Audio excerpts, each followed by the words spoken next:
जरूरी है।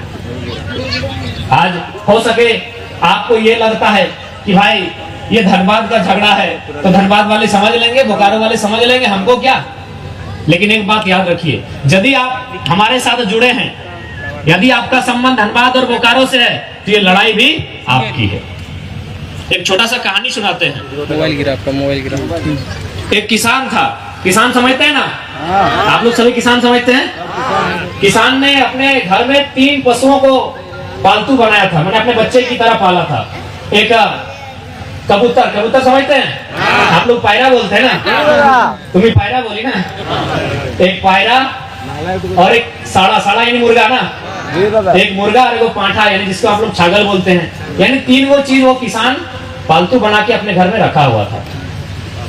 एक दिन क्या होता है, जो पायरा होता है यानी सबसे छोटा तो कबूतर था, उसके जो टोंग होता है, आप लोग टोंग ही बोलते हैं ना, जो रहता है जिसमें वो, उस टोंग में वो विषैला सांप आता है।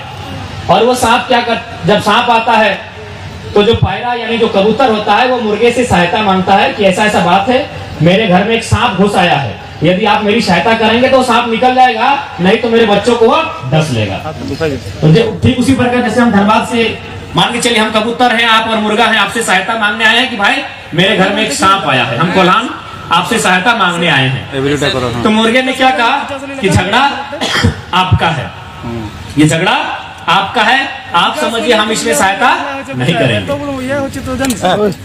कबूतर को लगा कि अब ये सहायता हमारी नहीं करेगा। अब वो चला गया बकरे के पास, उसका बड़ा बड़ा सींग था, बोला भैया आप हमारी सहायता कर दो, आप कम से कम अपना सींग से डर दिखाकर इस मुर्गे को मेरे घर से बाहर कर दो, नहीं तो ये मुर्गा मेरे छोटे छोटे बच्चों को खा जाएगा।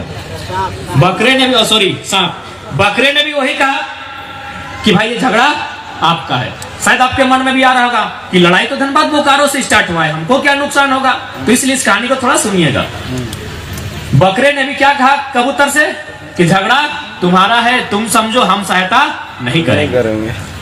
हाथ दुखाए। वो कबूतर समझ गया कि ये लोग थोड़ा सा घुमान में हैं, ये लोग थोड़ा शक्तिशाली हैं, इनको घुमान हो गया है, ये मेरी सहायता नहीं करेंगे। वो फाइनली अपना बच्चा लोग को जिस तरह सका लेके वो उड़ गया।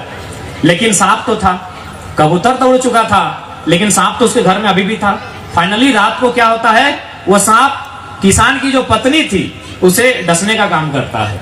किसान की जो पत्नी थी, किसान बोटा के एक ठपका नहीं ले लो, अब बीमार हो गई तो सुबह झाड़ फूक हुआ, जब झाड़ फूक हुआ तो खाने के लिए चाहिए ना, मुर्गा को सुबह सुबह काटा गया। 2 दिन बाद 2 गो आपूस कुटुंब नौतन फिर आए, नया नया मुर्गा नहीं था, इस बार पांठा बचा था, बड़का बड़का सिंह था, उसको काटा गया।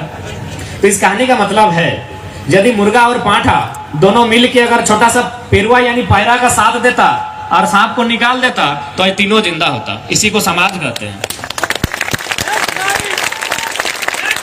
इसलिए ये मत समझिए कि ये झगड़ा आपका नहीं है। आग एक ही घर में लगता है, लेकिन वो आग जलते जलते पूरे गांव तक आता है।